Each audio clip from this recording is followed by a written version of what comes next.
Hello guys, welcome back to our channel. তো তোমাদেরকে আজকের কিছু কথা বলবো, যে কথাগুলো হয়তো মানে অনেকে রিলেট করতে পারবে জিনিসটা, আর অনেকে রিলেট করতে পারবে না জিনিসগুলোকে।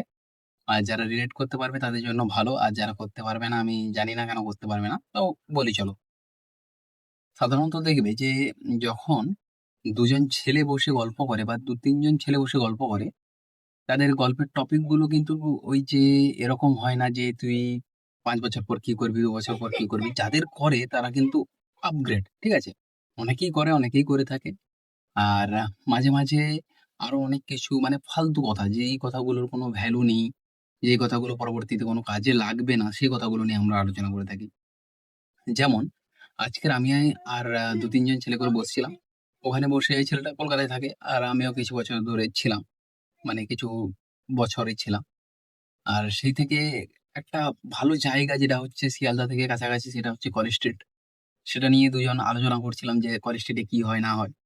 তো ও বলছিল যে আমি সাধারণত এই বই ফইগুলো যখন কিনতে হয় বা পুরোনো বইগুলো যখন কিনতে যাই বা কোন নতুন বই কিনতে যাই, তো এই জায়গা থেকে কিনি। আমি ওকে বললাম যে দেখ, যখন তুই নতুন বই কিনবি তখন ওখানে একটা টেকনো ওয়ার্ল্ড বলে একটা বইয়ের দোকান আছে, ওখান থেকে কিনতে পারিস বা এরকম কিছু একটা ওকে বললাম।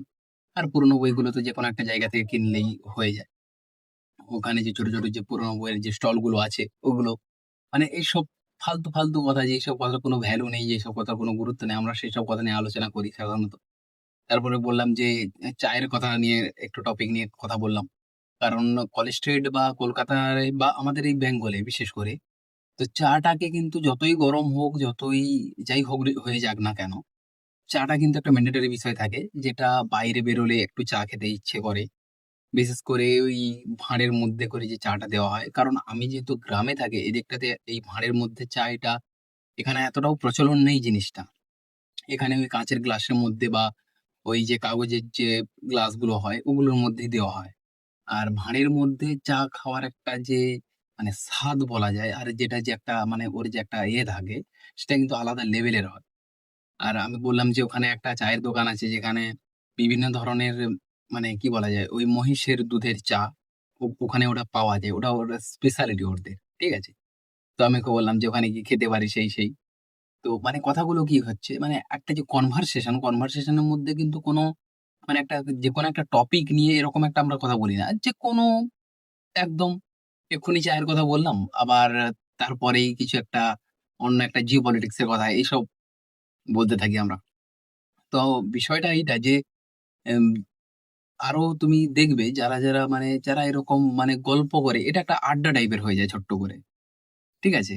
যেই আড্ডার মানে মূল কোনো ভিত্তি থাকে না, এই যে আমি যে কথাগুলো বলছি এর কোনো মূল ভিত্তি নেই বা কোনো মানে একটা কিছুই নেই ঠিকঠাক করে। তো সেই থেকে মানে কি বলা যায়, জিনিসগুলো কোনো মানে কোনো একটা মানে কোনো পয়েন্ট নেই জিনিসের, বিনা পয়েন্টের কথা, যেটা থেকে কোনো কিছু মানে কিছু শিখতে পারবে না, তুমি জানতে পারবে না কিছু, এইসব বিষয় নিয়ে কথা বলা হয়। আর মাঝে মাঝে কথা বলা হয়, হ্যাঁ, এর থেকে কিছু জানা যাবে, কিছু বোঝা যাবে জিনিসগুলোকে নিয়ে, ঠিক আছে। তো সেই সব কথাগুলো চলতে থাকে আর হতেই থাকে। তো চলো, তোমাদেরকে আমি আজকে একটা ছোট্ট গল্প বলবো। সেই গল্পটা হয়তো তোমাদের ভালো লাগতেও পারে আর না লাগতেও পারে। আর এই যে জিনিসটা যেটা বলবো আজকে, যারা সচরাচর ট্রেনে যাতায়াত করে থাকে তাদের মানে জন্য ইন্টারেস্টেড হতে পারে জিনিসগুলো, ঠিক আছে। তো চলো স্টার্ট করি। তো আমি আর আমার কাকুর ছেলের কথা তোমাদেরকে এর আগেও বলেছি। যখন দুজন একসঙ্গে বেরোতাম না যেকোনো জায়গায়, ঠিক আছে? তো সেখানে দুজন একসঙ্গে যেতাম। তো এই থেকে কি হতো, যে দুজনে যেখানেই যেতাম একসঙ্গে যাওয়ার একটা অভ্যেস হয়ে যায়। আর তোমরা আশা করছি আকাশের নাম শুনেছো, আকাশ ইনস্টিটিউশন। তো ওখানে কি হয়, ওখানে অল ইন্ডিয়া বেসের একটা পরীক্ষা হয়, ঠিক আছে? নিটের উপর। তো সেটা নিয়ে মানে কি হয়, সেটা যখন পরীক্ষাগুলো হয়, তো ওই পরীক্ষার সময় কিছু মানে গার্ডের দরকার হয়, যারা ওইটাকে মানে ইনভিজিলেটর যেটাকে বলা হয়, তো তাদের প্রয়োজন হয়। ওই প্রয়োজনীয়তা মেটানোর জন্য কিছু কিছু সংস্থা বা কোনো কোনো মানুষকে বলা হয় যে তোমরা যদি কিছু ছেলে পারো বা কাউকে পারো যারা এটার জন্য সক্ষম, তাদেরকে তোমরা আনতে পারো। তো তার জন্য আমি একবার গেছিলাম। তো সেটা ইন্টারেস্টিং একটা বিষয় ছিল, যে শু পরে যেতে হবে, ফর্মাল ড্রেস পরতে হবে, ভালোভাবে একদম দাড়ি ফাঁড়ি শেভ করে যেতে হবে তোমাকে, এরকম একটা তাদের একটা মানে ইনস্ট্রাকশন ছিল জিনিসটা। তো সেইভাবেই সেই মতোই আমরা যাই। কিন্তু কি হয় আমরা একটু লেট করে ফেলি ঘুম থেকে উঠতে। তো তার ফলে তাড়াহুড়ো করে গিয়ে ট্রেনে উঠতেই আমরা টিকিট কাটিনি আর। ঠিক আছে? ওখান থেকে ২টো ৩টো মানে আমরা যেখানে থাকতাম সোনারপুর থেকে ২-৩ টে স্টেশন পরেই ছিল। মানে ওই স্টেশনটা যেই স্টেশনটা আমরা মানে নেমে ওই যেখানে আকাশের পরীক্ষা হচ্ছিল, তো সেখানে যাওয়ার জন্য। তো বিষয়টা এইটাই যে বারবার এত পরিমাণে ভয় করছিল যে যখনই টিটি চলে আসবে তখনই আমাদের কাছ থেকে ফাইন নেবে। দুজনের কাছে টিকিট নেই। আর সকালের দিকটা আমরা ভাবছিলাম যে হয়তো কোথাও না আমাদেরকে ধরে ফেলবে। তো ভাগ্যবশত আমাদেরকে ধরতে পারেনি। আর আমরা ঐদিন পৌঁছে যাই ওই আকাশের ইনস্টিটিউশনে। মোটামুটি ভাবে ভালোভাবে একদম মানে যারা পরীক্ষা দিচ্ছিল তাদের পরীক্ষা হয়ে যায়। তো এই পরীক্ষায় একটা ঝামেলা হয়েছিল আমাকে নিয়ে বিশেষ করে। তো ১ম এ কি হয়? ১ম এ আ ৩-৪ জন স্টুডেন্ট আসে। তো বুঝতেই পারছো তারা একটু আকাশে পড়ে মানে তাদের একটু ব্যাপার-স্যাপার আলাদা। তাদেরকে আমি দেখেই বুঝতে পেরেছিলাম। তো ওরা দেরি করে আসতে ওদেরকে বলা হয়েছিল যে ৫ মিনিট এক্সট্রা দেওয়া হবে। তো তাই নিয়ে আমার কোনো অসুবিধা নেই। কারণ এটা আমার কিছুই যায় আসে না। ঠিক আছে? বিষয়গুলো। তো আমি যখন যারা আকাশ ইনস্টিটিউশন এ যারা থেকে এসছিল, তাদেরকে জিজ্ঞেস করলাম, "স্যার এরা এরকম দেরি করে এসছে, তো এদেরকে কি এক্সট্রা ৫ মিনিট দেওয়া উচিত?" স্যার বললেন যে, "না, কোনো ৫ মিনিট ফাইনিট দেওয়ার দরকার নেই। তুমি যথারীতি যখনই পরীক্ষা শেষ হবে তখনই খাতা নিয়ে নেবে।" ঠিক আছে? তা তার ফলেও আমি কিন্তু ওদেরকে প্রায় ৩ মিনিট মতো এক্সট্রা দিয়েছিলাম। মানে ৩ মিনিট মতো পরেই আমি কিন্তু খাতাগুলো নেওয়া শুরু করেছি। যাই হোক তার থেকে একটা কমপ্লেইন আসে আমার কাছে যে, "তুমি এরকম বাচ্চাদের কাছ থেকে আগে খাতা নিয়ে নিয়েছো এরকম বিষয়গুলো এগুলো ছেড়ে দাও।" ঠিক আছে? এটা একটু বললাম কারণ কি তোমাদেরকে একটু জানানোর চেষ্টা করছি আমি যে জিনিসগুলো কি করছিলাম ওখানে গিয়ে। যাই হোক ঐদিন যে ভয়টা করছিল আমাদের যে ওই ট্রেনের মধ্যে যদি টিটি চলে আসে আমাদের অবস্থা খারাপ। তো তারপরে যথারীতি টিকিট-ফিকিট কেটে চলে আসি। কিন্তু একটা জিনিস ওপর থেকে হয়ে আসে আমাদের কাছে। আমরা যখনই শিয়ালদা যেতে যাই, সবসময়ের জন্য রিটার্ন টিকিট কাটি। তার ফলে ওই যে টিকিটটা আমরা রেখে দেই। ঠিক আছে? আমাদের কাছে তো রাখতে হবে কারণ কি টিটি যদি ধরে ফেলে।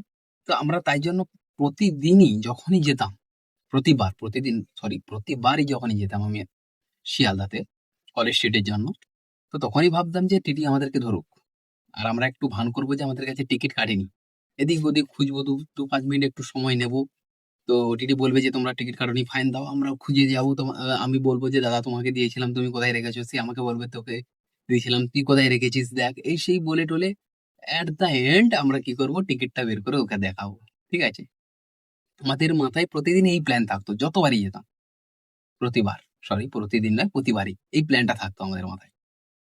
কিন্তু আমাদেরকে একদিনেও ওরা ধরেনি। আমি জানি না কেন ধরে না আমাদেরকে। আর যখনই তুমি টিকিট কাটবে না তখনই তোমাকে ধরবে। ঠিক আছে? আমি এখনো পর্যন্ত দেখিনি যে যতবারই আমি টিকিট কেটে গেছি, কোথাও থেকে আমাকে টিটি ধরেনি। কিন্তু কেউ আমি মানে যতবারই শিয়ালদার প্ল্যাটফর্মে আমি যখনই দেখি যে যারা টিকিট কাটেনি তাদেরকে টিটি ধরে নিয়েছে। আমি জানি না টিটিদের এটা হয়তো ভবিষ্যৎবাণী থাকে বা ওরা জ্যোতিষ-ফতিশবিদ হয়তো হতেও পারে। কারণ এই ক্ষমতাটা ভাই মানে অকল্পনীয় জিনিস। যে তোমার কাছে টিকিট নেই, তোমাকে টিটি ধরেছে। দেখবে আর কাউকে ধরছে না। ঠিক আছে? আর এরকম আমি একবার টিটির কাছ থেকে বেঁচে নয়, একবার তাড়াহুড়ো করে কি করছিলাম যে স্টেশনে তোমরা দেখবে টিকিট কাটার জন্য একটা আলাদা জায়গা থেকে ঢুকতে হয়। যারা সোনারপুর স্টেশন দেখেছো তারা বুঝতেই পারছো। আর যখনই ৪ নম্বর থেকে বিশেষ করে ৪ নম্বরের দিক থেকে আসতাম কারণ ওদিক থেকেই বাড়ি ছিল। ঠিক আছে? তো ওদিক থেকে আসলে কি হয় পেছন দিক দিয়ে আসলে একটু দূরত্ব হয়ে যায়। প্ল্যাটফর্মের উপর দিয়ে গেলে টিকিট কাটতে সুবিধা হয়।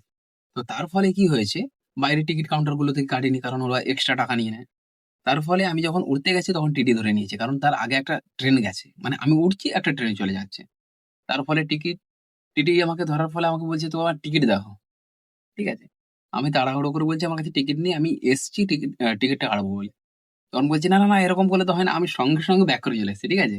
আমাকে আর টিটিটা ধরতে পারেনি। সত্যি কথা বলতে কি আমার ভাগ্য ভালো ছিল সেইদিন। তার ফলে আমাকে মানে টিটিটা ফাইন নিতে পারেনি। ঠিক আছে? আরো অনেকগুলো এরকম ঘটনা ঘটেছিল টিটির কেস নিয়ে। তো এইসব ঘটনাগুলো তোমাদেরকে পরে বলব। আর আজকের মতো এই পর্যন্তই। দেখা হচ্ছে তোমাদের সঙ্গে নেক্সট ভিডিওতে।